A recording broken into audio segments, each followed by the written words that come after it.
ราะว่าคือแม่สอนมาตลอดให้เราแบบเป็นไฟเตอร์ใช่ป่ะแม่ก็จะบอกตลอดว่าโอเคถ้าสมมติว่าแบบชีวิตมันสบายเกินไปมันจะไม่มีรสชาติ มันจะต้องมียากมีง่ายด้วยมันถึงจะเรียกว่ามันคือแบบเป็นชีวิตนึงอีกอย่างเวลาแบบเรามีความสุขมากที่สุดแล้วก็ทุกข์ที่สุดเราจะนึกถึงทีมแล้วก็เพื่อนแล้วก็ครอบครัวเราเพราะว่าเราเป็นคนที่เราชอบแชร์สิ่งที่แบบเราได้มาสิ่งที่ดีที่สุดเราชอบแชร์รู้สึกขอบคุณแบบว่าทุกคนที่เป็นส่วนหนึ่งของแพทแล้วก็รู้สึกว่าเราแบบซัพพอร์ตซึ่งกันและกันเวลาแบบเห็นแบบทุกคนแบบมีความสุขหรือดีใจอย่างเงี้ยคือแพทก็ดีใจเหมือนกันเพราะว่าเขาเห็นนี้แล้วเขาแบบเขาชอบเพลงเรามากเขาชอบหนังที่เราแสดงมากๆเขาเกิดอินสปิเรชันอะไรอย่างเงี้ยคือคำพวกนี้มันก็เป็นอินสปิเรชันให้กับแพทให้แพทได้ทำแบบสิ่งใหม่ๆให้กับทุกคนใช่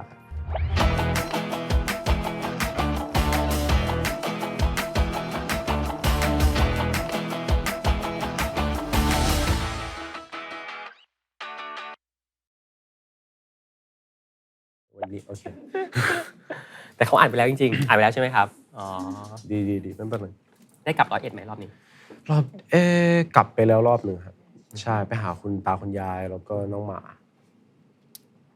แต่ว่าไปแค่ 2-3 วันเวลากลับไปแล้วเจอน้องหมายังจำเราได้ใช่ไหมน้องหมาจำได้แต่คือคุณยายตอนนี้คือแบบสายตาไม่ดีใช่ไหมคุณยายก็คือแบบมองอะไรไม่ค่อยเห็นคือเราก็แบบเป็นเซอร์ไพรส์ให้คุณยายอะไรอย่างเงี้ยเราก็ไปถึงแล้วก็แบบคุณยายอะไรอย่างเงี้ยคุณยายก็แบบใคร ใครมาบ้านแล้วเสร็จก็แบบอ๋อร้านมาบ้านอะไรอย่างเงี้ยไปเซอร์ไพรส์เขาน่ารักสวัสดีครับผมโจปารันเจนปิตรงครับนี่คือแชร์สู่แชร์เก้าอี้แห่งเรื่องราวที่จะชวนคนบันเทิงมาพูดคุยเรื่องราวในชีวิตเขาที่มากกว่าแค่ข่าวบันเทิงสำหรับแขกรับเชิญในวันนี้ครับต้องบอกว่าก่อนหน้านี้ใน X ของ The Standard Pop มีการแชร์ข้อความหนึ่งไปว่าคุณอยากให้ใครมาเป็นแขกรับเชิญในเก้าอี้ตรงข้ามผมมากที่สุดนะครับนี่คือหนึ่งในรายชื่อที่มาเป็นอันดับต้นๆและวันนี้เขาอยู่กับเราแล้วครับแพทริกครับสวัสดีครับสวัสดีครับสวัสดีครับพี่สวัสดีครับดีใจมากที่มาใช่ผมดีใจมากๆเลยครับผมใช่เพราะว่าที่พี่บอกเมื่อกี้ฮะรายชื่อของแพทริกมาตลอดจริงจากเจ้าประดาวทั้งหลายแล้วก็จะมาเล่าสรรพคุณว่าทำไมคุณต้องสัมภาษณ์ศิลปินคนนี้ยาวเหยียดจริงๆก็คือแบบอยากมานี่หลายรอบมากแล้วก็อยากมานานแล้วเพราะว่ารู้สึกว่าแบบเขาเรียกอะไรอะเราได้คือเราไปดูแบบพี่ๆคนอื่นเขาสัมภาษณ์อย่างเงี้ยแล้วแบบเขาได้เล่าแบบความคิดที่เกี่ยวกับงานเขาเกี่ยวกับชีวิตด้วยอะไรอย่างเงี้ยเราคุยกันนอกรอบเลยว่าแพทริกไม่ค่อยได้รายการคุยแบบดีฟทอล์กเท่าไหร่ใช่ครับใช่เพราะปกติคือเราจะส่วนใหญ่คือจะเป็นรายการที่แบบเหมือนแบบเป็นอาจจะขึ้นสเตจบ้างอะไรอย่างเงี้ยหรือว่าเราเป็นการสัมภาษณ์แบบสั้นๆอะไรอย่างเงี้ยเป็นส่วนใหญ่ใช่แต่เหมือนแบบไม่ใช่แบบว่านั่งลงแบบเป็นเวลายาวๆเป็นชั่วโมงแล้วแบบคุยเรื่องแบบทั่วไปเรื่องชีวิตอะไรอย่างเงี้ยวันนี้คุณหอบเรื่องในชีวิตมาคุยกับผมใช่ไหมใช่ครับตั้งแต่เกิดจนถึงอายุ20 ปีบริบูรณ์เลยนะแหมพร้อมจะคุยกันแล้วได้ครับเพราะฉะนั้นเรื่องแรกฮะหลายๆคนรู้อยู่แล้วว่าคุณเป็นลูกครึ่งไทยเยอรมนีเนาะเคยใช้ชีวิตอยู่ที่เยอรมันตอนเด็กมาก่อนที่จะย้ายมาอยู่ที่101ใช่กับคุณแม่นะครับใช่เพราะฉะนั้นถ้าให้แฟลชแบ็กไปแบบเร็วๆถ้าให้คิดถึงเรื่องราวในตอนเด็กๆแพทริกที่เยอรมันหรือแพทริกที่101มันมีเรื่องอะไรบ้างคือผมถ้าสมมุติว่านึกถึงตอนที่ตัวเองอยู่ที่เยอรมันเราจะนึกถึงความแบบ ความ simple life แบบ simple มากๆเลยใช่เพราะว่าคือตอนเด็กๆคือสิ่งที่เราแบบแค่มากที่สุดก็คือแค่แบบโอเคเราไปเรียนแล้วเสร็จเราก็กลับบ้านมาทำการบ้านแบบรีบทำการบ้านให้เสร็จคือเรามีเป้าหมายแค่แบบอยากทำให้เสร็จเร็วๆแล้วจะได้ออกไปข้างนอกเพราะว่าชอบแบบไปเล่นกับเพื่อนอะไรอย่างเงี้ยแล้วคือแบบผมจำได้ว่าคือตอนนั้นคือจะออกไปขี่จักรยานกับเพื่อนแล้วเราจะไปแบบที่แบบ in the forest นิดนึงอยู่ในไม่ใช่ป่าแต่มันคือแบบที่แบบลับๆนิดนึงอะไรอย่างเงี้ยแล้วก็มันจะมีแบบเป็น river แบบยาวๆเลยแล้วก็เหมือนแบบเราก็แบบนั่งสบายๆแล้วก็ถอดรองเท้าแล้วก็แบบนั่งเอาเท้าไปแช่อะไรอย่างเงี้ยใช่คือรู้สึกว่าแบบมันเป็นอะไรที่มันแบบง่ายๆเล็กๆแต่ว่าเราแบบมีความสุขมากๆแล้วก็แบบเล่นตลอดอะไรอย่างเงี้ยคือการที่เราแบบว่างและมีเวลามันทำให้เราแบบ creative มากขึ้นเหมือนแบบเราก็จะคิดว่าเรามีเวลาเราจะแบบออกไปเล่นกับเพื่อนเราเล่นอะไรดีหรือเราจะแบบออกไปดูหนังด้วยกันหรือเราแบบควรทำอะไรดีคือมันทำให้ เราครีเอทีฟมากขึ้นใช่คืออันนี้รู้สึกว่าชอบที่สุดที่จะนึกเป็นสิ่งแรกเลยอะไรอย่าง แพ เงี้ย ทริกเป็นเด็กแบบไหนเป็นเด็กแสบไหมตอนเด็กๆแบบทำให้ที่บ้านปวดหัวไหม ผมว่าแสบพอสมควรครับใช่เหมือนตอนเด็กๆเป็นคนที่แบบไม่ค่อยฟังเท่าไหร่ใช่แล้วก็เป็นคนที่แบบอยากทำอะไรก็แบบทำอะไรอย่างเงี้ยอย่างเช่นแบบอยู่ที่บ้านก็จะชอบแบบร้องเพลงแหกปากแบบดังมากๆเลยจนแม่แบบร้องอีกแล้ว ร้องเสร็จยังอะไรอย่างเงี้ยคือตอนเด็กๆคือเราจะอยู่ห้องน้ำแล้วก็แบบแม่ก็แบบอยู่อะไรเป็นชั่วโมงคือทำอะไรอย่างเงี้ยเราก็แบบก็ยังร้องเพลงต่อตลอดอะไรอย่างเงี้ยหรือแบบเล่นเปียโนอะไรพวกเนี้ยใช่ครับไอ้ร้องเพลงในห้องน้ำตั้งแต่ที่เยอรมันไหมฮะใช่ครับใช่ตั้งแต่เด็กเลยครับคือร้องแบบพูดตรงๆคือไม่รู้ว่าร้องอะไรนะแล้วก็ไม่รู้เป็นภาษาอะไรด้วยคือเราร้องแบบเป็นภาษาแบบอะไรอย่างเงี้ยใช่แล้วก็แบบเพราะว่าตอนนั้นคือเราก็ไม่รู้ภาษาอังกฤษเนาะ ครับเราก็เลยแบบร้องแบบมั่วๆไปเลยอะแล้วบอกว่าแสบคุณมีวีรกรรมอะไรที่แบบทำให้แม่ปวดหัวเออมีครั้งหนึ่ง ก็คือไปแบบเป็นช้อปปิ้งเซ็นเตอร์ใช่ไหมครับแล้วเสร็จก็คือเออไอเราก็อยากได้ของเล่นนู่นนี่นั่นอะไรอย่างเงี้ยแล้วก็เดินไปเลยแล้วก็แม่ก็เดี๋ยวแป๊บนึงแม่ต้องไปเอาอันนี้อันนั้นก่อนอะไรอย่างเงี้ยแล้วเสร็จแม่ก็หายไปเลยไอเราก็แบบ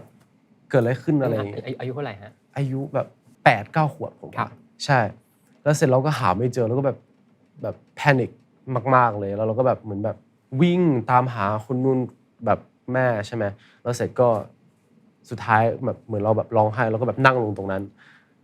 แล้วก็มีพนักงานเดินมาแล้วเราก็บอกว่าแบบเฮ้ยแบบเราหาแม่อยู่อะไรอย่างเงี้ย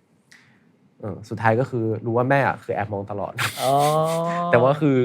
แม่แค่แบบเหมือนแบบอยากให้เราเรียนรู้ในสิ่งนี้เฉยๆอะไรอย่างเงี้ยแต่ตอนเด็กๆก็คือแสบอย่างนี้มาตลอดคือพ่อแม่คงอยากรู้เราจะแก้ปัญหาเฉพาะหน้ายังไงใช่ใช่ไม่เราจะทำฟังฉันยังไงเลยใช่ใช่ไหมถ้าเราอยู่คนเดียวเราจะแบบแก้ปัญหายังไงพูดตรงๆผมว่ามันก็เป็นแบบเขาเรียกอะไรทำให้เราแบบเหมือนโตขึ้นเป็นอีกวิธีการหนึ่งที่ทำให้เราแบบเรียนรู้ด้วยตัวเองอะไรอย่างเงี้ยแล้วพอมูฟมาเมืองไทยครับความทรงจำไหนที่101อันนั้นก็จะโตขึ้นอีกหน่อยละเหตุการณ์อะไรที่น่าสนใจในชีวิตคุณคือจะชอบนึกถึงแบบตอนปีใหม่อะไรอย่างเงี้ยเพราะว่าคือตอนปีใหม่ปกติเราจะเหมือนเลี้ยงแบบเลี้ยงครอบครัวแล้วก็ให้แบบว่ามีคุณตาคุณยายมีเอ่อคุณป้าครับคุณป้าก็คือก็คือน้องสาวของคุณยายใช่ไหมเขาเรียกว่าคุณป้าเนาะใช่ไหมเรียกว่าน้องสาวของคุณยายก็น่าจะต้องเรียกว่าคุณยายครับผมคุณยายใช่ไหมคุณยายอีกคนหนึ่งครับใช่ แล้วก็เหมือนแบบคือครอบครัวใหญ่ๆแล้วก็แบบมากินข้าวด้วยกันอะไรอย่างเงี้ยแล้วก็แบบปล่อยพลุแล้วคือเรารู้สึกว่าแบบคือคือทำไมตอนนี้เราถึง appreciate ในซีนนี้คือเพราะว่าคือเหมือนยิ่งโตขึ้นภาพแบบนี้มันจะน้อยลงเราก็เลยรู้สึกว่าแบบเราชอบภาพนั้นมากๆแล้วก็รู้สึกว่าเราโชคดีที่แบบมีโมเมนต์แบบนั้นที่แบบว่าแบบกินข้าวด้วยกันแล้วก็แบบเหมือนเปิดเพลงร้องเพลงกันอะไรอย่างเงี้ยแล้วก็ปล่อยพลุไปอะไรอย่างเงี้ยคือแบบมันดูสนุกดีอะไรอย่างเงี้ยสองเหตุการณ์นี้มันรีเลทตรงไหนไหมฮะไม่ว่าที่เยอรมันกับที่101อ่ะมันคือความเรียบง่ายพอเราเริ่มวุ่นวายกับการทำงานป่ะเราเลยคิดถึงความเรียบง่าย ผมว่าใช่นะวันนี้ผมไม่เคยคิดมาก่อนเลยใช่ผมว่าใช่ คือคือด้วยความที่พอเราโตขึ้นแล้วก็เหมือนแบบเริ่มทำงานไปด้วยคือเรียนไปด้วยทำงานไปด้วยเนี่ยมันทำให้เราแบบเหมือนมันยุ่งขึ้นแล้วก็สมองเราก็จะคิดหลายๆเรื่องพร้อมกันแบบตลอดแล้วก็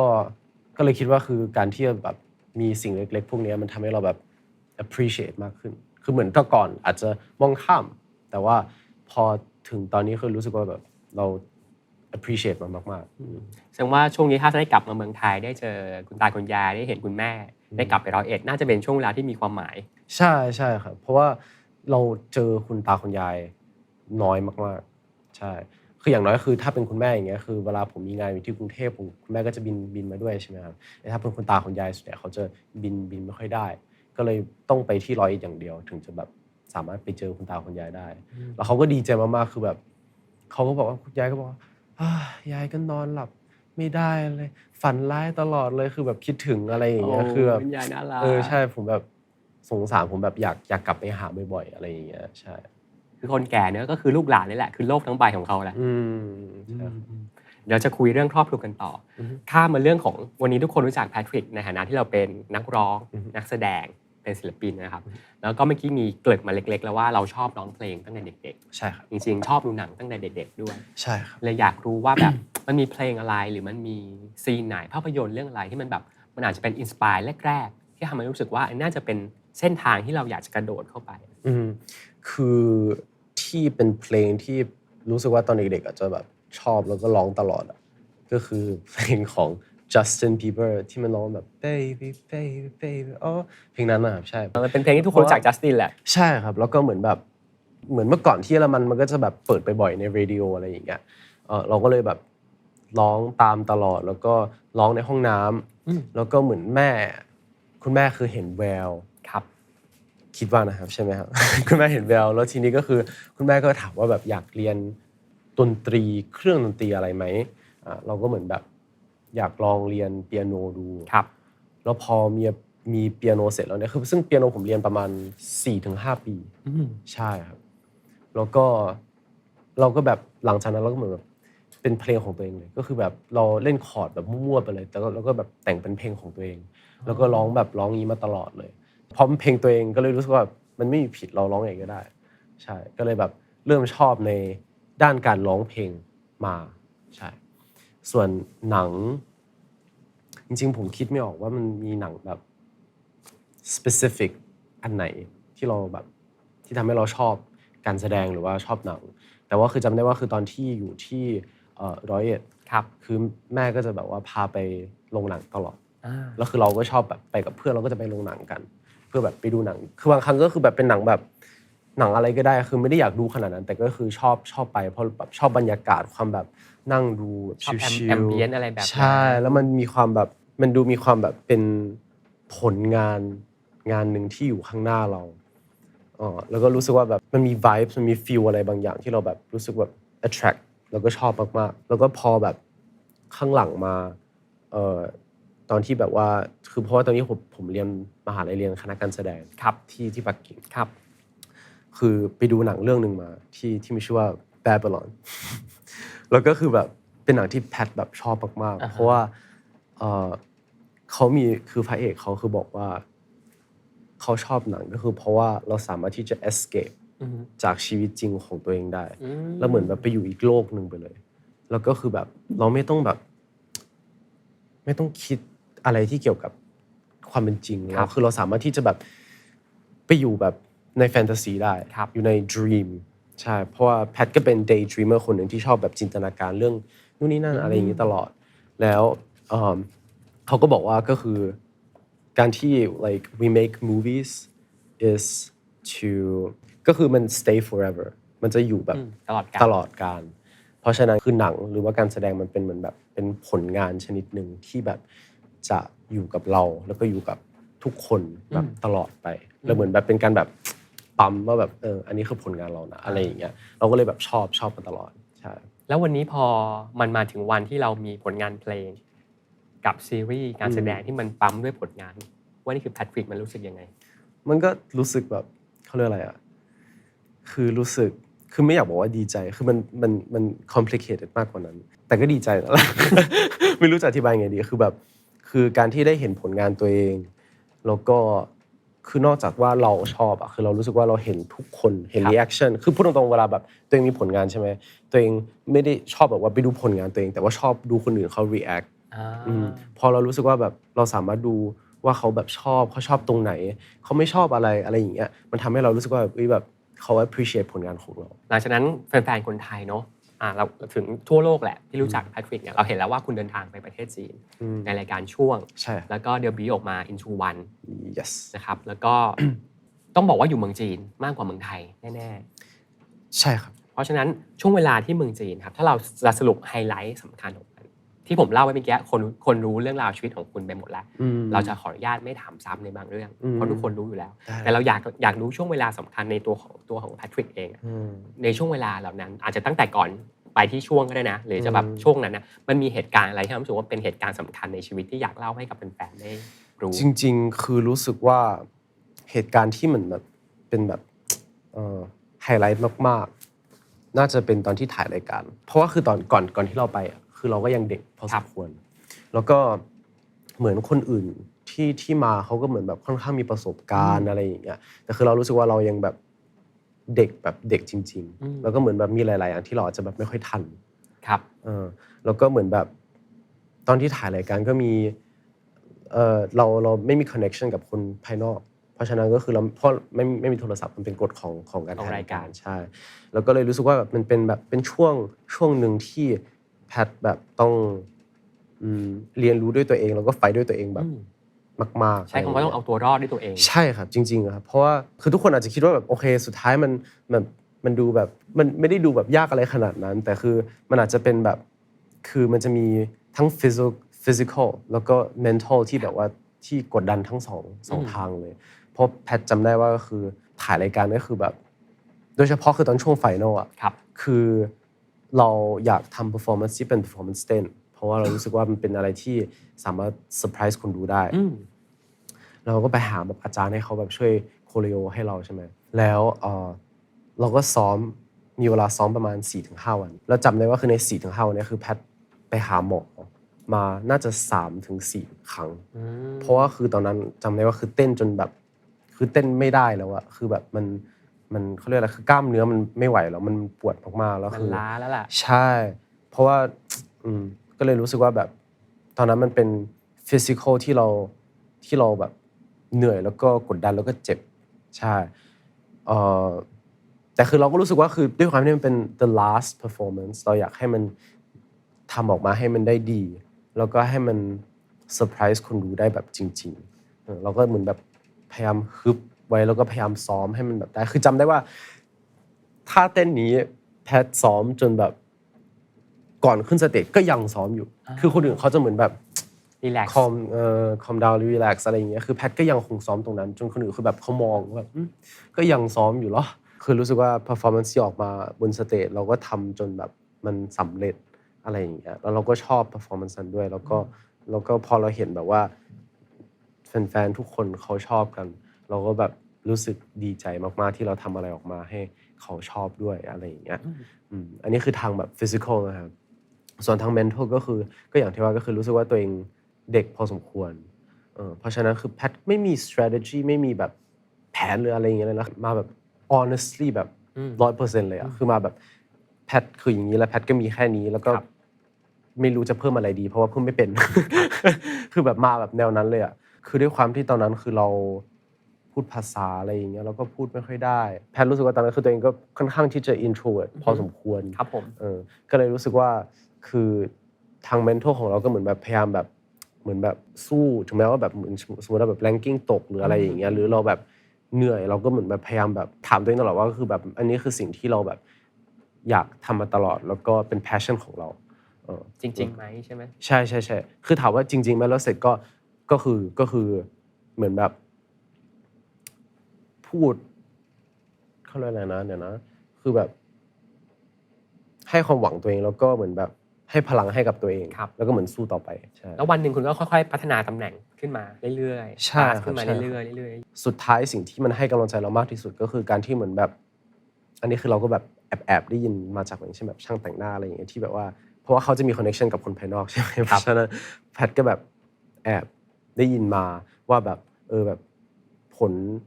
ผลตอบรับจากแฟนๆทุกคนคือเป็นยังไงเขาแบบชอบเรานะอะไรอย่างเงี้ยคือเราแบบก็เลยเหมือนแบบฮึบขึ้นมาแล้วแบบมีกำลังใจในการแบบถ่ายต่อไปแล้วก็สู้ต่อไปอะไรอย่างเงี้ยเพราะว่าคือตอนนั้นเราถ่ายแบบโหดมากๆเลยพี่โหดจริงๆ คือที่เมืองจีนขึ้นชื่อเรื่องนี้อยู่แล้วไม่ว่าจะเป็นรายการหรือเป็นใช่ละครคือซีเวลารีส์ในการถ่ายเนี่ยคือแบบผมจำได้ว่าตอนนั้นเริ่มแรกๆเลยนะแล้วผมก็ช็อกมากๆเพราะว่าเราเริ่มถ่ายแบบสมมุติว่าผมออกเดินทาง6 โมงเช้าถ่ายทั้งวันกว่าจะได้กลับเข้าโรงแรมเนี่ยคือตี 4ของอีกวันหนึ่งคือเราถ่ายทั้งหมด22 ชั่วโมงอะคือผมแบบว้าวแล้วคือนอนต่อจะแค่2 ชั่วโมงครับแล้วก็แบบว่าถ่ายต่อเลยคือคือมันเป็น schedule ที่แบบอยู่ต้องแบบ on point แล้วก็ถ้าสมมุติว่าเราไม่ on point ก็ช่วยไม่ได้คือเราต้องแบบเราต้องบอกตัวเองว่าคือแบบไม่ได้คือถึงแม้ง่วงเราก็ต้องแบบพยายามแบบ get it together อะไรอย่างเงี้ยด้วยความที่ตอนแรกคือเราภาษาเราก็ไม่ได้เราก็เหมือนแบบใช้วิธีการแบบใช้มืออาจจะบอกเขาว่าแบบเราgo bathroom อะไรอย่างเงี้ยคือแบบวิธีการแบบง่ายๆเพื่อที่จะแบบว่าให้เขาแบบเข้าใจแล้วได้อะไรอย่างเงี้ยแต่แพทริกพัฒนาภาษาจีนเร็วมากเลยนะจนสามารถสอบได้เลเวล5แล้วก็เข้ามหาวิทยาลัยอะในขณะที่งานก็เยอะมากเราทำได้ยังไงผมก็ไม่รู้เหมือนกัน คือคือเหมือนเป็นคนที่ถ้าสมมติว่าคือเรามี passion หรือเรามีอยากทำอะไรสักอย่างเราจะพยายามเหมือนแบบตั้งมันไว้เป็นเป้าหมายของเราแล้วเราเหมือนจะแบบพยายามยังไงก็ต้องหาวิธีการให้มันทำให้ได้แล้วก็สำคัญที่สุดก็คือเราต้องมีแบบ passion ในการทำเพราะคือแพทเป็นคนที่คือถ้าไม่มี passion หรือขี้เกียจอย่างเงี้ยแพทก็ไม่สามารถทำอะไรได้เลยคือได้แต่แบบนอน เพราะฉะนั้นคือแบบเราต้องแบบหาวิธีการให้เราแบบมี passion ในสิ่งนั้นเราก็บอกตัวเองว่าคือเราอ่ะชอบการแสดงเราอยากไปเรียนมหาลัยทำยังไงให้ไปเรียนมหาลัยให้ได้เราต้องสอบในส่วนนี้ให้มันได้ก็คือเราต้องสอบภาษาจีนให้ได้รวมถึงถ้าสมมติว่าคือถึงแม้ว่าเราไม่ต้องสอบตัวภาษาจีนเนี้ยยังไงก็ตามเราก็ต้องเรียนภาษาจีนเพื่อที่จะเวลาเราแสดงหรือไปร่วมรายการอย่างเงี้ยคือเราต้องพูดภาษาจีนให้มันคล่องแล้วก็ให้ทุกคนเข้าใจอะไรอย่างเงี้ยใช่เพราะฉะนั้นตอนนั้นก็เหมือนคือพูดตรงๆนะคือตอนที่แพทจะสอบ HSK 5เนี่ยผม give up ไปประมาณน่าจะสัก 5-6 รอบเลยสำหรับคนที่ไม่รู้อันนี้คือการทดสอบภาษาจีนว่าคุณอยู่ในระดับไหนถูกไหมครับถ้าระดับ5คือสามารถสอบเข้ามหาวิทยาลัยของเมืองจีนได้ละใช่ครับทั้งหมดจะมีทั้งหมด6ระดับใช่ครับแล้วก็คือจำได้ว่าตอนนั้นคือ give up ไปหลายรอบเพราะเรารู้สึกว่ามันหนักไปอ่ะคือเราทำงานไปด้วยแล้วเราหาเวลาแบบมาอ่านหนังสือไม่ได้จริงๆแต่สุดท้ายเหมือนเราแบบรู้สึกว่าคือในเมื่อเราไม่มีเวลา schedule ของเราที่ให้เรามามันเขียนมาอย่างนี้มันไม่มีเวลาให้เราสามารถที่จะเอาเวลาเรียนเข้าไปได้เนี่ยเราก็ได้แต่คือตื่นเช้ากว่าเพื่อที่จะเรียนก่อนหรือก็คือก่อนนอนก็คือเรียนก็คือนอนให้มันดึกขึ้นหรือตื่นให้มันเช้าขึ้นถ้าเห็นเป็นภาพเลยถ้าตอนเช้าคือต้องตื่นกี่โมงเพื่อมาเรียนภาษาจีนผมอาจจะตื่นแบบตีตี 4หรือตี 5ใช่ประมาณนั้นเพื่อจะมาเรียนใช่ส่วนใหญ่ตอนเช้าจะเป็นการทบทวนด้วยตัวเองมากกว่าแล้วก็กลางคืนเนี่ยเพราะว่าอาจารย์เขาอาจจะไม่ได้ตื่นเช้าขนาดนั้นเพราะฉะนั้นถ้าเป็นกับอาจารย์เนี่ยอาจจะเป็นแบบกลางคืนบางครั้งก็คือแบบ 4-5 ทุ่มจนถึงแบบตี 1 ตี 2อะไรอย่างเงี้ยใช่เพราะว่าตอนนั้นพอมันเป็นครั้งสุดท้ายที่แพทฮึบขึ้นมาคือด้วยความที่เวลามันน้อยแล้วจริงๆแล้วก็เราต้องทำให้มันได้ภายในเวลาที่กำหนดเพราะไม่งั้นคือแพทก็ยื่นแอปพลิเคชันไปมหาลัยไม่ได้แพทก็เลยรู้สึกว่าแบบเ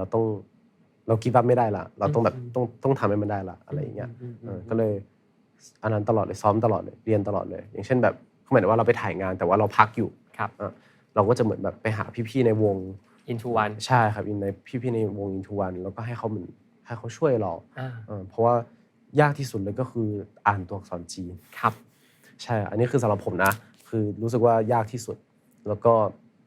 เราก็เรียนไปตลอดเรียนใช่จนสุดท้ายก็คือเราสอบได้คะแนนโอเคเลยตอนสอบนี่ไม่อยากจะพูดเลยนะคือไหว้พระเลยอ่ะ คือแพทย์จำได้ว่าคือพาร์ทที่มันเป็นแบบต้องอ่านหนังสือแบบเป็นพารากราฟยาวๆแพทย์ก็คืออ่านไปแล้วคือแบบแล้วเราก็เห็นคนข้างๆเราใช่ไหมแล้วเขาก็เริ่มแบบ อะไรหายใจในห้องเลยเหรอใช่ครับมันเป็นห้องอย่างเพราะมันเป็นแบบเป็นคอมใช่ไหมครับแล้วคือทุกคนก็ใส่หูฟังแต่เขาก็ จนเราแบบได้ยินเลยอ่ะคือเขาก็เหมือนแบบแล้วเขาก็ท้อละไอเราก็เหมือนกันเราก็มองเขาแล้วก็แบบคิดในใจว่าเหมือนกันแต่เราก็แบบก่อนที่จะแบบว่ากดคลิกว่าเสร็จเรียบร้อยเราก็นั่งตรงนั้นขอเถอะให้มันผ่านเถอะแล้วเพราะว่าแบบมันคือครั้งสุดท้ายแล้วคือมันยากจริงๆคือจำได้ว่าคือยากจนถึงแบบแพทน่าจะทำไม่ทันด้วยซ้ำคืออ่านไม่ทันอ่านแบบเร็วๆแล้วคือพอมันเร็วเกินไปเราก็อ่านไม่รู้เรื่องละไม่ได้บอกว่าตัวเองแบบเรียนเก่งแล้วคือแบบทำได้ทุกอย่างนะคือไม่ใช่คือถึงจุดนั้นคือเราก็ทำไม่ได้เหมือนกันแต่คือเราแค่พยายามที่สุดว่าโอเคถึงจุดนั้นแล้วเนี่ยคือคำตอบที่น่าจะถูกต้องที่สุดเนี่ยคืออะไรอย่างเงี้ยก็เลือกไปแต่สุดท้ายคะแนนก็ออกมาโอเคโดยเฉพาะแบบ listening อะไรอย่างเงี้ยก็คือแบบเราได้คะแนนในฝั่งนั้นมากกว่าเพราะเราก็ฟังตลอดพูดตลอดอะไรอย่างเงี้ยในที่สุดก็สอบติดทั้ง2ที่ใช่ครับพอเรา และนี่ก็เป็นอีกเรื่องนึงไปเลยก็คือแบบพอสอบมหาลัยเนี่ย HSK เนี่ยมันจะเป็นเฉพาะตัววิชาการครับแต่มันจะเป็นในส่วนมันจะมีอีกส่วนหนึ่งที่เป็นปฏิบัติที่เราต้องสอบไม่ว่าจะเป็นเต้นร้องแสดงพูดอะไรอย่างเงี้ยคือมีหมดเลยฮะแล้วก็ตอนนั้นก็คือแบบก็เหมือนเดิมก็คือแบบพอมันมีงานมาเยอะๆอย่างงี้ใช่ไหมคือเราหาเวลายากมากๆจำได้ว่าตอนนั้นเป็นปีที่แล้วหรือเปล่านะที่เราไป Paris Fashion Week ใช่ๆๆแล้วคือจำได้ว่าคือเหมือนมันเกือบจะชนกับการสอบด้วยคือเริ่มพูดกับผู้จัดการว่าคือเราจะต้องสอบบนเครื่องบินหรือเปล่า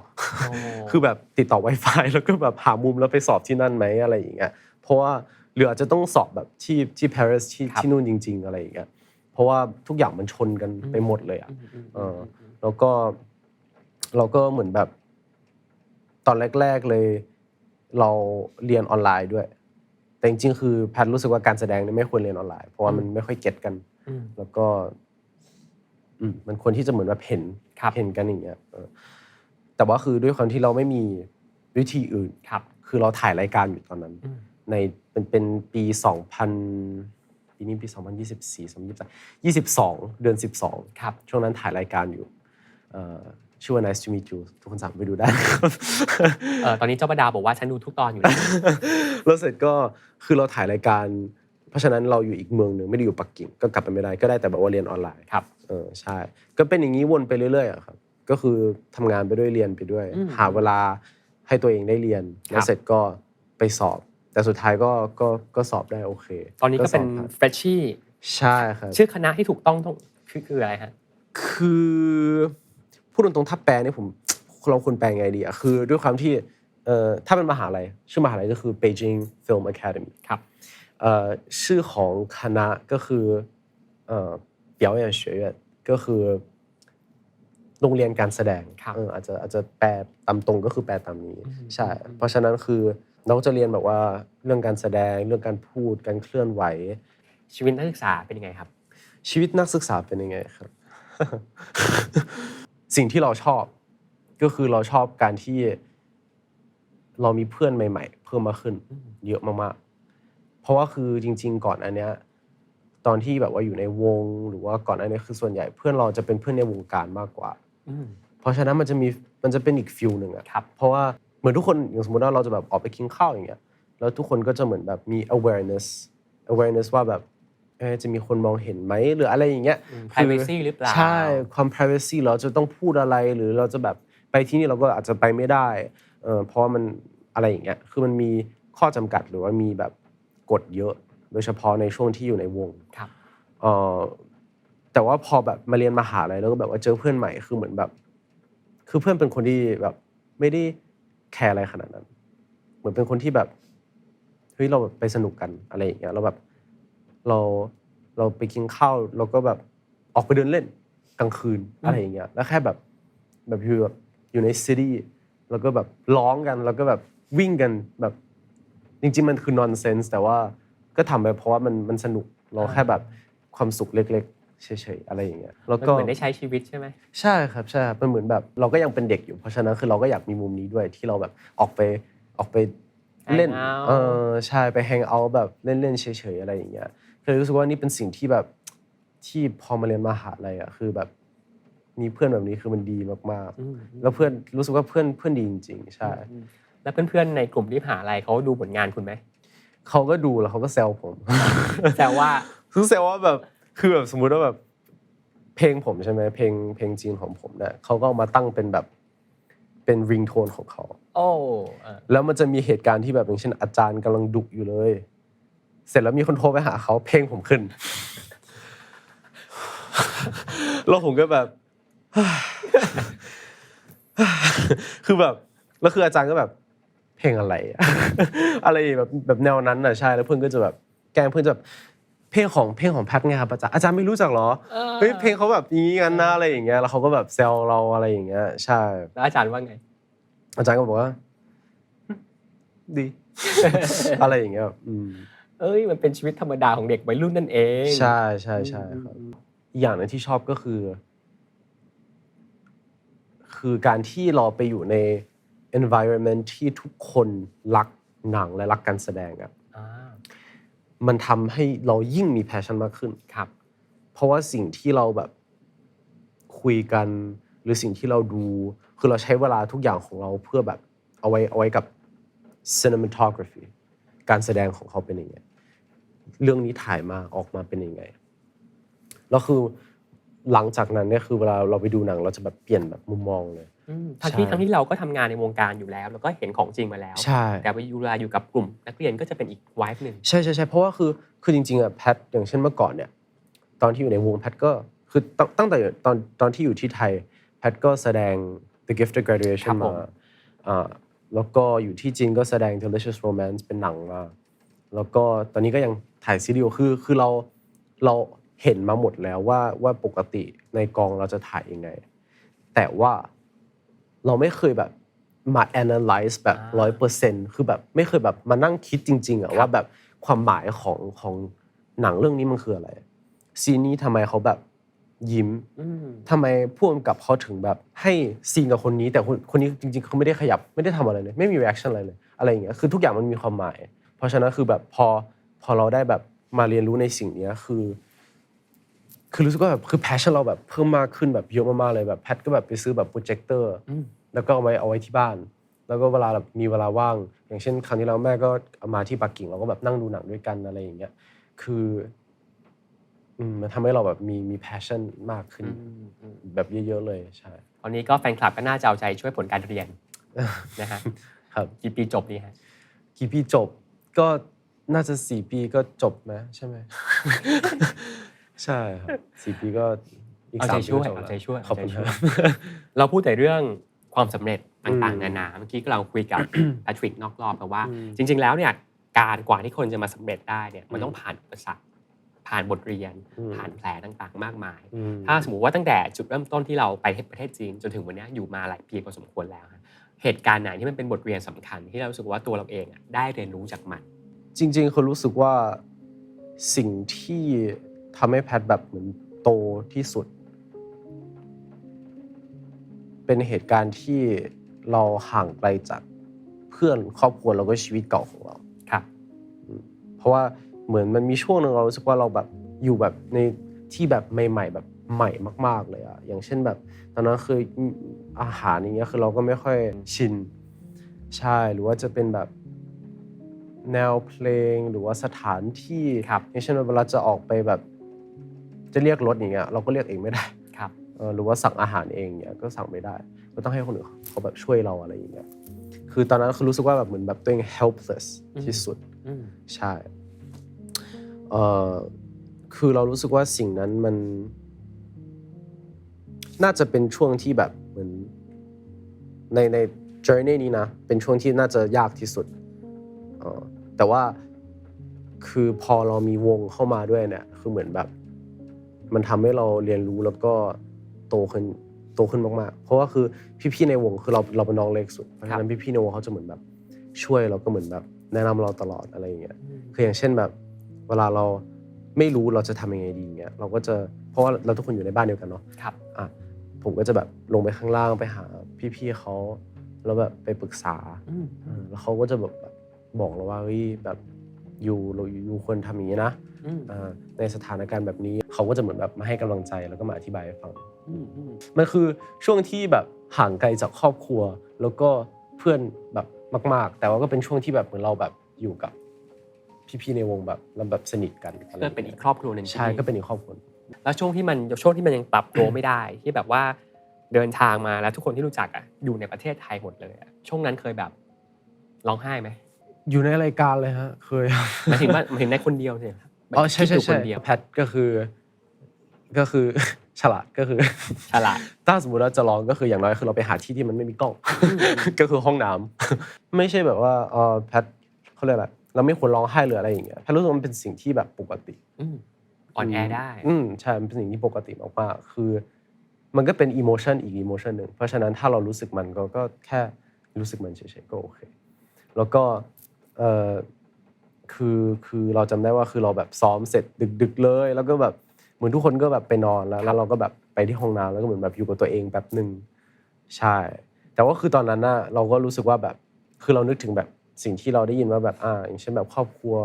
บอกว่าแบบแบบสู้เขาแบบเพราะว่าคือแม่สอนมาตลอดให้เราแบบเป็นไฟเตอร์ใช่ป่ะแม่ก็จะบอกตลอดว่าโอเคถ้าสมมติว่าแบบชีวิตมันสบายเกินไปมันจะไม่มีรสชาติ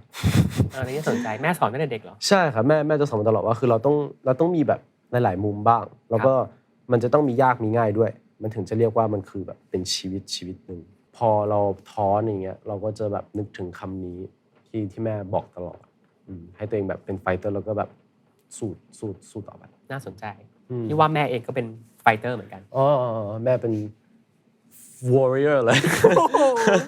เป็น warrior เลยครับใช่ครับเพราะว่าแม่ของเพื่อนผมเนี่ยเพื่อนสนิทผมเขาก็จะเป็นฟีลแบบถึง6 โมงแล้วอยู่ต้องกลับบ้านถึงกลับบ้านแล้วอยู่ต้องทำอันนี้ทำเสร็จแล้วอยู่ต้องไปนอนอะไรอย่างเงี้ยแต่คือเหมือนแม่ผมเขาจะเป็นฟีลแบบผมบอกว่าผมออกไปข้างนอกได้ไหมแล้วแม่ก็จะบอกว่าแบบได้คืนนี้ก็อย่าลืมล้างจานด้วยนะแล้วก็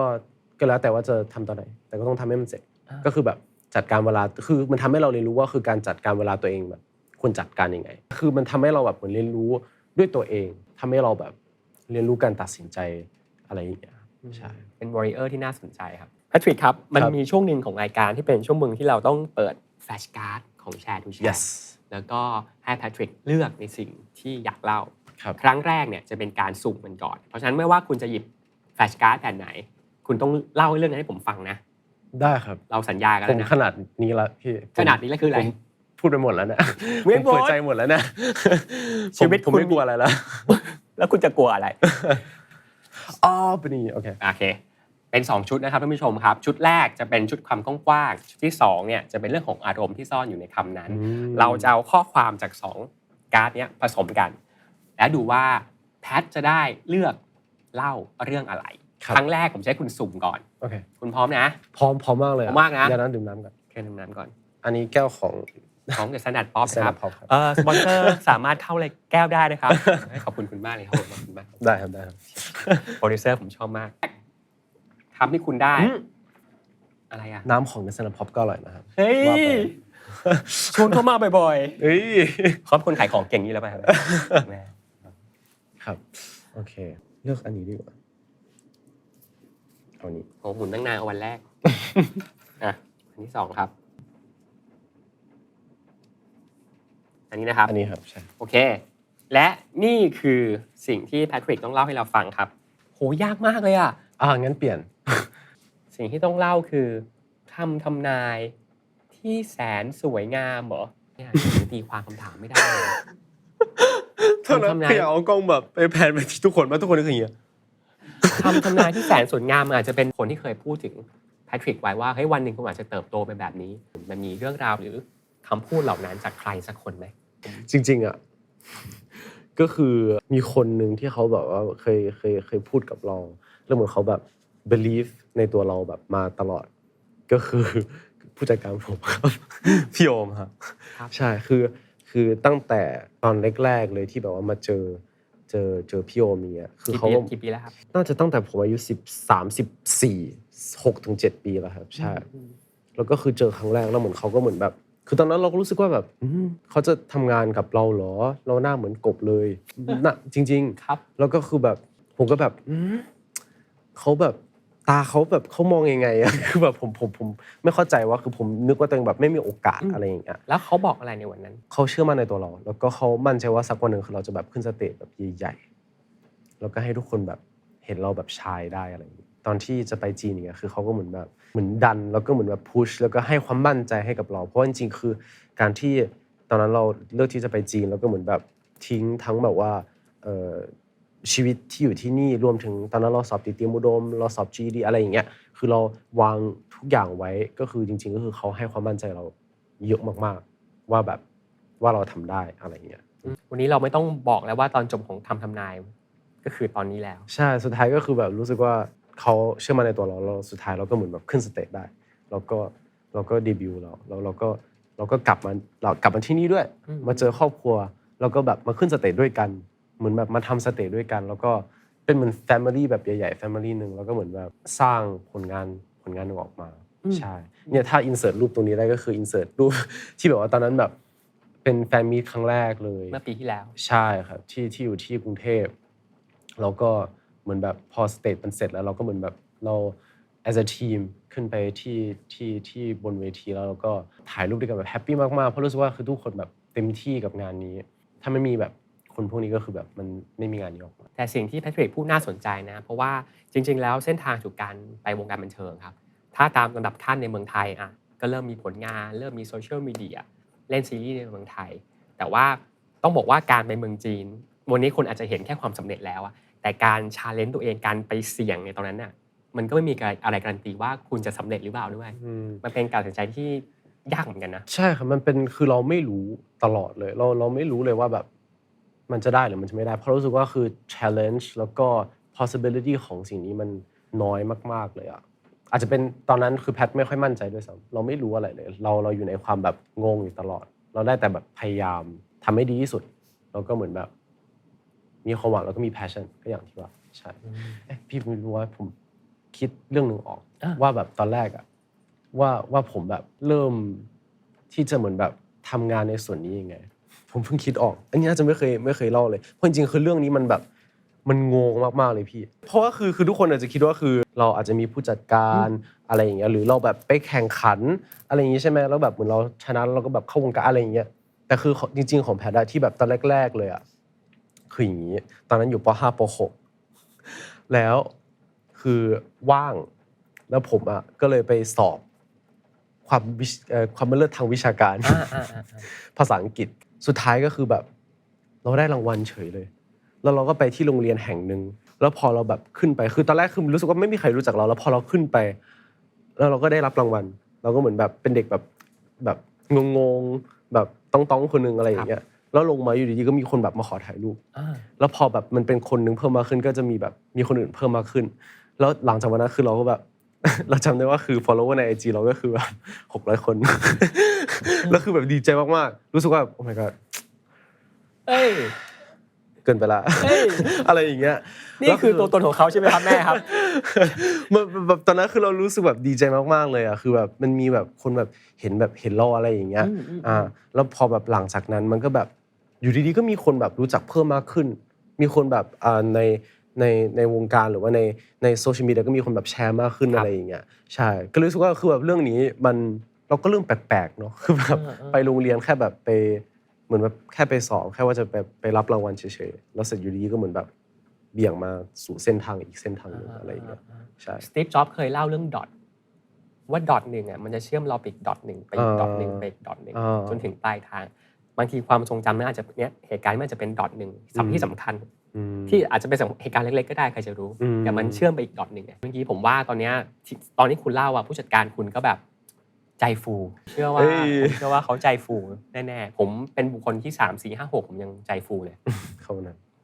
อันต่อไปเป็นสิ่งที่คุณจะเลือกเองครับโอเคให้เวลาเลือกช่ำแต่ผมทราบว่าคุณอาจจะตามพวกศัพท์ในประเทศไทยบางอันไม่ทันหรอกนะผมตามเก่งมากเลยผมเคยดูในรายการเมื่อปีก่อนเขาให้เดาพวกศัพท์ไปรุ่นแล้วคุณตอบผิดหมดเลยไม่ถ้าพี่ไม่พูดก็ไม่มีใครรู้ คุณได้เรื่องที่จะพูดยังครับได้แล้วครับคุณโชว์ที่กล้องให้ผมหน่อย2 อันต่อกันเลยอันนี้ไม่มีคำเพราะว่าผมคุณครีเอทเองใช่เชิญเรื่องที่คุณอยากจะพูดก็คือมี2 คำก็คือตื่นเต้นที่สุดแล้วก็เกือบตายใช่เมื่อกี้จริงในนี้มีคำว่าก่อนตายแต่คุณขอเปลี่ยนเป็นเกือบตายใช่งั้นเหตุการณ์นั้นคืออะไรตอนนั้นเราอยู่ที่ไหหนานครับไหหนานเป็นเมืองฝั่งใต้ของประเทศจีนนะครับใช่แล้วก็เราไปเที่ยวเราไปถ่ายบล็อกอะไรอย่างเงี้ยแล้วคือเราบอกตัวเองว่าเราอยากจะเหมือนแบบมีทริปนึงที่เราทำอะไรสักอย่างที่แบบเราไม่กล้าทำครับแล้วมันเหมือนแบบสามารถโอเพนรอให้เราแบบกล้ามากขึ้นอะไรอย่างเงี้ยแล้วสิ่งที่ตอนนั้นก็คือไปทำก็คือมีทั้งแบบว่าขึ้นภูเขาแบบไปดูน้ำพุหรืออะไรอย่างเงี้ยแล้วก็บอกว่าไปดำน้ำซึ่งดำน้ำก็น่ากลัวเหมือนกันนะเพราะว่าเรารู้สึกว่าเราแยกไม่ออกว่าอะไรอยู่ข้างบนอะไรอยู่ข้างล่างแล้วก็อีกอย่างนึงก็คือที่เราทำก็คือกระโดดร่มครับกระโดดร่มเป็นครั้งแรกแล้วคือเราแบบมั่นใจมากๆคือเราบอกว่าไม่เป็นไรเพราะเขาต้องเซ็นอันนั้นด้วยเนาะคือถ้ามันเกิดอะไรขึ้นมาไม่ยินยอมไม่เอาผิดใช่ไหมใช่คือถ้ามันเกิดอะไรขึ้นมาก็คือคุณยินยอมขึ้นไปเองนะอะไรอย่างเงี้ยเราก็แบบเซ็นไปได้มองกล้องไปได้แบบ ขอบคุณทุกคนที่คอยสปอร์ต อะไรอย่างเงี้ยแล้วก็พอขึ้นไปข้างบนเราก็แบบพร้อมมากๆครับคืออยากรู้ว่าความรู้สึกเป็นยังไงแล้วพอเราแบบกระโดดออกไปเนี่ยเราอยากจะแบบร้องออกมาดังๆแล้วร้องออกมาไม่ได้เลยคือเป็นความรู้สึกที่แบบไม่รู้จะอธิบายยังไงคืออยากให้ทุกคนแบบต้องไปลองกันเองคือกระโดดร่มเราจะเหมือนลงไปเรื่อยๆเนาะซึ่งมันเร็วมากครับใช่แล้วพอถึงจุดนึงคือโค้ชที่อยู่ข้างหลังเราเขาจะเหมือนแบบอะไรอย่างเงี้ยใช่ป่ะแล้วมันจะมีแบบลมจะพุ่งออกมาเขาก็ขึ้นมาแล้วผมก็แบบวิวดีชอบจังอยู่ดีๆวึบลงไปอีกก็คือตกลงไปเลยแล้วผมก็แบบอะไรอย่างเงี้ยคือตกใจอ่ะแล้วพอเสร็จแล้วคือเขาก็เหมือนอีกรอบเสร็จแล้วคือผมอ่ะคือเห็นข้างล่างมันมีแบบล่มลงไปแล้วคือไออาจารย์เขาก็บอกว่าแบบเห็นล่มนั้นมั้ยแล้วผมก็แบบเห็นดิเขาบอกว่าอันนั้นล่มเรา มันแบบเหมือนมีรูหรือมันมีปัญหาแล้วเขาต้องตัดออกไปเลยอ่ะตัดล่มไปเลยแล้วเราก็เหมือนตกไปอีกแบบไม่รู้กี่ร้อยเมตรตกไปอีกทีนึงจนกว่าเขาจะเหมือนแบบเอาเซฟตี้ออกมาเป็นแบบล่มสำรองใช่แต่อาจารย์พูดแบบชิวๆคนที่อยู่ข้างหลังเขาบอกว่าคือเกิดขึ้นแบบเขากระโดดมาแล้ว 4,000 รอบเพิ่งจะเกิดขึ้นแบบรอบแรกโอ้ my god ใช่แล้วคือตอนนั้นเราแบบลงไปแล้วเราก็แบบ มันเพิ่งเกิดอะไรขึ้นคือแบบเราเกือบที่จะแบบก็เลยคิดว่าคือแบบเหตุการณ์นี้คือเหตุการณ์ที่เราตื่นเต้นที่สุดแล้วก็เกือบตายแต่คือเหตุการณ์นี้มันทำให้เราแบบเหมือนมันโอเพนอัพเราทำให้เราแบบเหมือนแบบไม่ต้องไปกลัวอะไรคือเหมือนแบบมันหลังจากเหตุการณ์นี้มันทำให้เรารู้สึกว่าคือเราแบบพอเราเจอสิ่งไหนเราจะเหมือนแบบ jump into it แล้วก็ทำมันไปเลยแล้วก็แบบว่าไม่ต้องไปกลัวไม่ต้องไปลังเลคือทำมันไปเลยแล้วก็เหมือนแบบทำให้มันสุดแล้วมันจะแบบมันก็จะดีเหมือนเราแบบเรากล้ามากขึ้นอะไรอย่างเงี้ยคือในมุมนึงเราไม่มีทางรู้ว่าพรุ่งนี้จะเป็นยังไงถูกไหมใช่ครับเพราะฉะนั้นก็คือ just live in the moment แล้วก็ just enjoy every second อันนี้แบบสำคัญมากๆคือ enjoy ทุกๆวิของตัวเองแล้วก็ทำให้มันแบบ it's like live it like it's your last day แบบเขารู้สึกแบบนั้นเราจะได้รู้สึกแบบไม่ regret like live with no regrets นี่โค้ดเยอะเกิน ก็คือแบบไม่มี regret อะไรเราก็เหมือนแบบทำเต็มที่ทำให้เหมือนกับวันนี้เป็นวันสุดท้าย yes ในวันนี้เราผ่านชีวิตมาต้องบอกว่าในวัย20 ปีถ้าพูดกันตามค่าเฉลี่ยในชีวิตคนอาจจะยังไม่ได้เยอะเท่าไหร่เป็นจุดพาร์ทแรกๆของชีวิตฮะแต่สิ่งที่อยากรู้คือว่าตั้งแต่เด็กจนโตเนี่ยในวันที่เรามีความสุขที่สุดหรือในวันที่เราทุกข์ที่สุดเนี่ยเราจะคิดถึงอะไรเป็นอย่างแรก2 อย่างแรกก็คือเราคิดถึงเรื่องอาหารอาหารครับอาหารครับผม ไม่คือเพราะว่าคือเวลาแพทย์เป็นอย่างนี้ตลอดคือเวลาแบบซึ่งทีมงานผมจะรู้ทุกคนว่าคือเวลาแพทย์แบบเหนื่อยหรือรู้สึกแบบอารมณ์แบบนิดนึงอะไรอย่างเงี้ยก็คือเอาอาหารให้น้อง ส่งอาหารด่วนใช่เพราะผมเป็นคนที่คือแบบผมกินข้าวกินอะไรก็ได้กินอะไรแบบง่ายๆเลยแล้วผมจะแบบมีความสุขมากๆซึ่งทุกคนอาจจะคิดว่ามันเป็นแบบคำตอบที่ตลกหรือแบบอะไรอย่างเงี้ยแต่คือผมคิดว่าทุกคนแบบมองข้ามคือจริงๆคือการแบบกินข้าวหรือแบบกินอะไรที่เราแบบทำให้เรามีความสุขจริงๆมันแบบเป็นอะไรที่ simple แต่ว่าแบบดีมากๆมันเหมือนให้รางวัลกับตัวเองไหมใช่หรืออาจจะเป็นแบบว่าเพราะว่าบางช่วงคือเวลาเราถ่ายงานอย่างเงี้ยคือเราจะมีเวลากินข้าวแบบน้อยมากๆคือบางครั้งคือจนลืมกินข้าวเลยอ่ะเพราะฉะนั้นรู้สึกว่าคือแบบเวลาในการกินข้าวของเรามันเป็นแบบสิ่งที่เป็น reward ให้กับเราแล้วก็ it's like my time แบบฟีลแบบนั้นเพราะฉะนั้นแพทเป็นสิ่งงงๆแต่ว่าคือแพทแบบคิดว่าเป็นสิ่งสำคัญมากๆเพราะฉะนั้นคือใช่ก็คือการกินข้าวส่วนอีกอย่างเวลาแบบเรามีความสุขมากที่สุดแล้วก็ทุกข์ที่สุดจริงๆก็คือน่าจะเป็นแบบเราจะนึกถึงทีมแล้วก็เพื่อนแล้วก็ครอบครัวเราเพราะว่าเราเป็นคนที่เราชอบแชร์สิ่งที่แบบเราได้มาสิ่งที่ดีที่สุดเราชอบแชร์โดยเฉพาะเพราะว่าเรารู้สึกว่าคืออย่างเช่นสมมติว่าคือช่วงนี้ผมถ่ายซีรีส์อยู่แล้วก็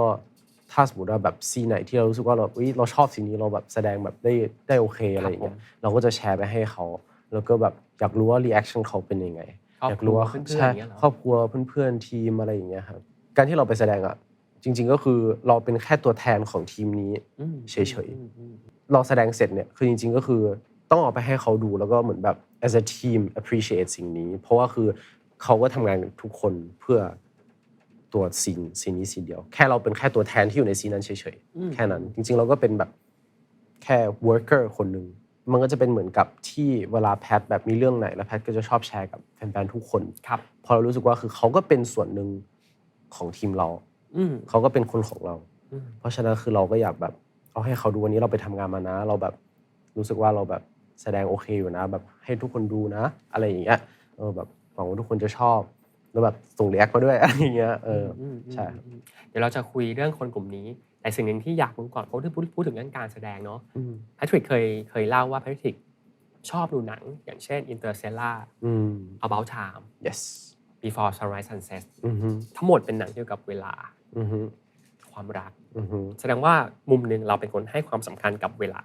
ใช่ครับอย่างแรกเลยทำไมเราถึงชอบดูหนังก็คือเพราะว่าบางครั้งเราดูหนังมันทำให้เราเกิด inspiration หรือทำให้เราเปลี่ยนความคิดครับแล้วหนังพวกนี้ไม่ว่าจะเป็น Before Sunset Before Sunrise Interstellar หรือว่าจะเป็น About Time มันทำให้เราแบบมองเวลาแล้วก็มองแบบความรักไปอีกมุมหนึ่งอะเหมือนเมื่อก่อนเราอาจจะเหมือนแบบคิดว่าเวลามันไม่ได้สำคัญอะไรขนาดนั้นแต่ว่าคือพอเราดูหนังพวกนี้เรารู้สึกว่าคือทุกวิมันแบบสำคัญมากๆและบางครั้งคือถ้าเราไม่ใช้มันดีๆคือมันจะกลับไปไม่ได้มันก็เกิดขึ้นมาแล้วกลับไปไม่ได้แล้วก็ด้วยความที่พอแบบเริ่มทำงานอะไรอย่างเงี้ยยิ่งรู้สึกว่าเวลาสำคัญมากๆคือทุกวิคือสามารถใช้งานได้เลยคือเราต้องใช้ทุกวิให้มันดีเพราะว่าเวลามันน้อยจริงๆก็เลยรู้สึกว่าแบบชอบเรื่องเวลาอย่าง About Time ที่เขาเล่าถึงให้ความสำคัญกับเวลามากๆใช่ไหมถึงแม้จะย้อนเวลากลับไปได้แต่สิ่งสำคัญคือเวลาในโมเมนต์แบบที่เราอยู่ตรงนี้ใช่ครับแล้วก็เหมือน About Time ก็จะเล่าด้วยว่าคือทุกอย่างถ้าสมมติว่าเราเปลี่ยนสิ่งในอดีตเนี่ยคือมันจะเปลี่ยนอนาคตก็จะเปลี่ยนเหมือนกันเพราะฉะนั้นคือมันไม่มี perfect เราไม่สามารถที่จะมี a perfect life หรือว่าทำให้แบบทุกอย่างมันเป็นแบบ positive แล้วก็มีความสุขทุกอย่างเพราะฉะนั้นคือเหมือน About Time มันพยายามที่จะเหมือนแบบเล่าว่าเราแค่แบบเราต้อง accept สิ่งที่มันคือความจริงแล้วก็พอเรา accept ไปแล้วมันก็คือความ perfect ในแบบที่มันเป็นณเวลานั้นใช่แล้วในชีวิตของตัวเองผ่านเวลาต่างๆมากมายมาเรามองชีวิตที่ผ่านมากับสิ่งที่เกิดขึ้นกับตัวเองวันนี้ยังไงบ้างเรามองว่าเป็นสิ่งที่เราไม่เคยคิดว่าเราจะได้ทำเพราะตอนเด็กๆเคยอยากเป็นกัปตันเครื่องบินใช่ครับกัปตันเครื่องบินก็คือแบบเพราะว่าชอบจริงๆนะคือแบบถ้าพี่แบบมีรูปเครื่องบินตอนนี้ผมบอกได้เลยว่าเป็นแบบรุ่นไหนหรือแบบขึ้นเครื่องบินแบบสายการบินนี้มันจะมีกลิ่นของมันเองผมแบบรู้อะงงว่าคือแบบเป็นแพชชั่นเลยล่ะใช่มันเป็นแพชชั่นคือแบบเราชอบมากๆแล้วก็เลยไม่นึกว่าคือตัวเองจะมาแบบในสายอีกสายหนึ่งที่แบบเป็นแบบ performer หรือเป็น entertainer อะไรอย่างเงี้ยใช่แต่ว่าคือแบบพอทำมาตลอดอะรู้สึกว่าคือแบบชอบมากๆแล้วก็เราภูมิใจในสิ่งที่เราทำมาแล้วก็หวังว่ามันจะมีแบบมันจะ better ไปเรื่อยจริงคนหนึ่งที่อยากให้พูดถึงมากๆเลยคือคนที่เวลาที่แพทริกกลับมาเมืองไทยแล้วเขาจะอยู่กับแพทริกตลอดคือคุณแม่เราเชื่อว่าเมื่อกี้ระหว่างที่เราคุยกันแพทริกมีเล่าเรื่องสิ่งที่คุณแม่สอนสิ่งมีค่าที่สุดที่เราได้เรียนรู้จากเขาและสิ่งที่เราอยากบอกคุณแม่คืออะไรครับคำถามที่ดีครับรู้สึกว่าสิ่งที่สำคัญที่สุดที่เราได้เรียนรู้ก็คือการที่เราต้องเป็นไฟเตอร์คืออันนี้เป็นสิ่งที่แบบแม่สอนมาตลอดซึ่งผมอะดีใจมากๆที่แบบว่าแม่สอนมาแบบนี้เพราะว่ามันทำให้ถึงแม้ว่าเราแบบมี ups and down ขนาดไหนเราจะแบบบอกตัวเองมาตลอดว่าคือเราแบบเราต้องเป็นไฟเตอร์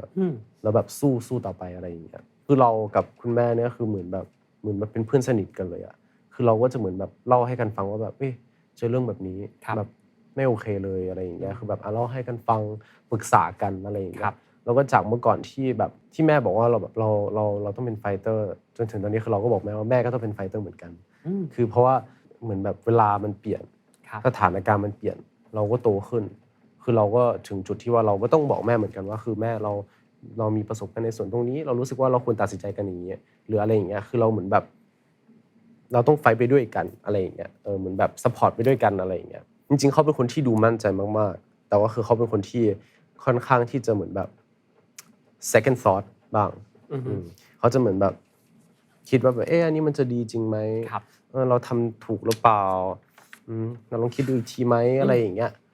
คือแค่อยากจะบอก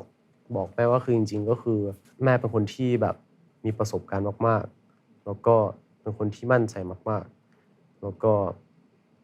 ควรแบบ love yourself a lot แล้วก็เหมือนแบบให้ความมั่นใจให้กับตัวเองเยอะๆใช่เพราะว่ามีลูกซัพพอร์ตอยู่ตลอดไงเพราะฉะนั้นก็คือแบบเขาไม่ควรแบบกังวลอะไรเพราะว่าเรารู้สึกว่ามันเป็นหน้าที่แล้วก็ความแบบอยากทำอยากซัพพอร์ตแม่อยู่แล้วอะไรอย่างเงี้ยเหมือนเหตุการณ์ที่เมืองจีนน่าจะทำให้เราโตขึ้นจริงๆแหละจากประสบการณ์ใช่ครับสิ่งหนึ่งที่ต้องพูดถึงแน่ๆครับคือกลุ่มคนที่ติดตามเป็นคำถามอาจจะเป็นคำถามที่แบบเราต้องเคยถูกถามอีกแล้วคือเจ้าปลาดาวทั้งหลายเราถือว่ามันไม่ใช่เรื่องง่ายเหมือนกันนะกับการที่จะมีกลุ่มคนจำนวนมากที่แบบส่งความรักให้เราตลอดเวลามัมหมี่ใช่ไหมแฟนสาวใช่ไหมต่างๆมากมายผมเชื่อว่าคนที่ดูรายการ Deep Talk เนี่ยคือคนที่สนใจบุคคลเหล่านั้นจริงๆเขานั่งมาดูไปเนี้ยเป็นชั่วโมงเนี่ยคนที่ยังไม่กดสคิปและข้ามไปคือคนที่รักคุณอยากบอกอะไรคนเหล่านั้นฮะอยากจะบอกว่าคือรู้สึกขอบคุณแบบว่าทุกคนที่แบบว่าเป็นส่วนหนึ่งของแพทแล้วก็รู้สึกว่าเราแบบซัพพอร์ตซึ่งกันและกันแล้วคือแพทเวลาแบบเห็นแบบทุกคนแบบมีความสุขหรือดีใจอย่างเงี้ยคือแพทก็ดีใจเหมือนกันเพราะว่ามีหลายๆคนที่แพทบอกว่าเห็นที่เขาแบบบอกว่าเขาเห็นเราแล้วเขาแบบมีกำลังใจในการแบบว่าเรียนจบอะไรอย่างเงี้ยหรือว่าเขาเห็นนี้แล้วเขาแบบเขาชอบเพลงเรามากเขาชอบหนังที่เราแสดงมากๆเขาเกิดอินสปิเรชันอะไรอย่างเงี้ยคือคำพวกนี้มันก็เป็นอินสปิเรชันให้กับแพทให้แพทได้ทำแบบสิ่งใหม่ๆให้กับทุกคนใช่อย่างเช่นตอนที่แบบว่ามีแฟนมีตหรืออะไรอย่างเงี้ยคือเห็นทุกคนแบบคือยืนตลอดเลยแล้วก็ถือไฟแล้วเขาก็มองเราก็แบบแบบทุกคนแบบขอบคุณที่แบบเหนื่อยไปด้วยกันแล้วก็มีความสุขไปด้วยกันแล้วก็สำเร็จไปด้วยกันคือมันไม่ใช่แบบว่าแค่แบบทีมงานหรือว่าเราอย่างเงี้ยเหนื่อยไม่ใช่คือจริงๆทุกคนคือแฟนยิ่งเป็นแฟนคลับอย่างเงี้ยที่เขาบอกว่าคือซัพพอร์ตเราตลอดอย่างเงี้ยคือทุกคนก็เหนื่อยเหมือนกันเพราะฉะนั้นคืออยากจะขอบคุณทุกคนมากๆไม่ว่าจะเป็นเจ้าประดาวจากทั่วโลกที่ไหนก็ตามใช่เจ้าประดาวจากทั่วโลกชอบคำนี้จังเลยมันเป็นอย่างนั้นแหละมันเป็นดวงดาวที่สว่างไสวอยู่นะครับคำถามสุดท้ายที่จะชวนแพทคุยในวัย20ยังมีอีกเส้นทางข้างหน้าอีกมหาศาลที่เราให้ไปถึงวันนี้เรามองเป้าหมายและเส้นทางในอนาคตเป้าหมายและเส้นชัยที่เราอยากไปให้ถึงยังไงบ้างครับ I have no idea no idea ไม่รู้เลยไม่รู้แบบจะเป็นยังไงคือจริงๆแพทก็เป็น dreamer คนหนึ่งเราจะชอบแบบฝันอะไรแบบนี้คืออยากให้ตัวเองแบบมีผลงานที่แบบสามารถรับรางวัลได้แล้วก็เหมือนแบบพอเรามีแล้วก็คือแบบให้ทุกคนได้เห็นแล้วก็เหมือนแบบทุกคนได้ดูผลงานนั้นแล้วก็เหมือนแบบทุกคนแบบมีอินสปิเรชันหรือเปลี่ยนชีวิตหรือว่าเปลี่ยนความคิดหรืออะไรอย่างเงี้ยก็ได้ใช่ครับแล้วก็คือหวังว่าตัวเองแบบว่าจะมียิ่งมีสเตจใหญ่ๆเพิ่มมากขึ้นให้ทุกคนได้ดูให้ทุกคนแบบมาสนุกด้วยกันใช่จริงๆแบบง่ายมากๆเลยคือแบบเรามีสเตจก็คืออยากให้ทุกคนสนุกไปด้วยกันแฮปปี้ไปกับโมเมนต์นั้นให้มันกลายเป็นแบบเป็นไฮไลท์ส่วนหนึ่งของไม่ใช่แค่ผมคนเดียวแต่ให้เป็นไฮไลท์ของเขาด้วยวันนี้ขอบคุณแพทริกมากๆที่แวะมาคุยในแชร์ทูแชร์น่าจะเป็นการคุยครั้งหนึ่งที่ค่อนข้างยาวของตัวแพทริกเองซึ่งเราชอบมากนะหมายถึงว่าชอบการคุยครั้งนี้มากกำลังจะดีอยู่แล้วเนี่ยมาทวิสต์เอาตอนจบแม่เข้าใจผมใช่ไหมฮะแม่พยักหน้าเข้าใจจะโจเข้าใจแต่จริงๆคือผมไม่รู้สึกว่าเราคุยนานนะคือมันแบบแป๊บเดียวแต่มันแบบมันดีคือเราได้แบบเราได้คุยได้มีคำถามที่แบบเราไม่เคยตอบมาก่อนอะไรอย่างเงี้ยใช่เพราะเราก็ชอบรายการกันเพราะฉะนั้นนัดหมายครั้งหน้าที่คุณมาเมืองไทยอย่าลืมแวะมาเยี่ยมกันอีกนะครับได้ครับแต่ผมเปลี่ยนเป็นผมถามพี่ได้ครับแต่เตรียมทำรีเสิร์ชแล้วก็คุณทำรีเสิร์ชเลยครับคุณจะไม่เจอชีวิตอะไรที่น่าสนใจของผมจริงก็เป็นแอสซิสแตนต์ผมเขาทำแล้วก็หยอกสำหรับ ผู้ชมชาวเดอะสแตนดาร์ดป๊อปครับสำหรับคุณเจ้าประดาวทั้งหลายที่กำลังดู EP นี้อยู่นะฮะผมขอบคุณ Not Republic นะครับที่มอบเก้าอี้สวยๆนะครับจาก About Allow Share จากแบรนด์ Hay ครับ HAY Hay เป็นแบรนด์เฟอร์นิเจอร์จากเดนมาร์กที่มีความโดดเด่นเรื่องความเรียบง่ายสามารถใช้ได้ในชีวิตประจำวันอย่างสบายๆขอบคุณที่ดูถึงนาทีนี้นะครับแล้วก็อย่าลืมกดไลค์กดแชร์กด Subscribe รายการของ The Standard Pop โดยเฉพาะแชร์สู่แชร์นะครับเขียนคอมเมนต์มาบอกหน่อยว่าวันนี้คุณรู้สึกไงกับแพทกับเรื่องราวที่เราสองคนคุยกันในวันนี้และอยากให้แขกรับเชิญคนไหนจากทั่วโลกมาเป็นแขกรับเชิญในเก้าอี้ตัวนี้กับผมนะครับเขียนคอมเมนต์มาบอกกันหน่อยวันนี้ผมขอบคุณแพทริกมากๆเพราะวันนี้เป็นเรื่องราวในวัยอายุ20ปีที่ผมเชื่อว่ามันจะมีสตอรี่มากกว่าคนอายุเท่ากันหลายๆคนเหมือนกันว่าคุณไปล้มคุณไปลุกคุณไปผิดพลาดคุณไปเจอความชาเลนจ์ใหม่ๆมากมายแล้วก็รอเรื่องใหม่ๆตอนต่อไปที่จะมาคุยกันบนเก้าอี้ตัวนี้ ได้เลยครับได้เลย อย่าลืมเตรียมคำถามมาถามผมด้วย ได้ครับโอเคครับขอบคุณมากครับ ขอบคุณครับ ขอบคุณมากครับ ขอบคุณดีใจได้คุยด้วยครับ อุ้ย เฮ้ย ข้อมูลเฉยเลยเหมือนเมื่อก่อนเราอาจจะเหมือนแบบคิดว่าเวลามันไม่ได้สำคัญอะไรขนาดนั้นแต่ว่าคือพอเราดูหนังพวกนี้เรารู้สึกว่าคือทุกวิมันแบบสำคัญมากๆและบางครั้งคือถ้าเราไม่ใช้มันดีๆคือมันจะกลับไปไม่ได้มันก็เกิดขึ้นมาแล้วกลับไปไม่ได้ แล้วก็ด้วยความที่พอแบบเริ่มทำงานอะไรอย่างเงี้ยยิ่งรู้สึกว่าเวลาสำคัญมากๆคือทุกวิคือสามารถใช้งานได้เลยคือเราต้องใช้ทุกวิให้มันดีเพราะว่าเวลามันน้อยจริงๆ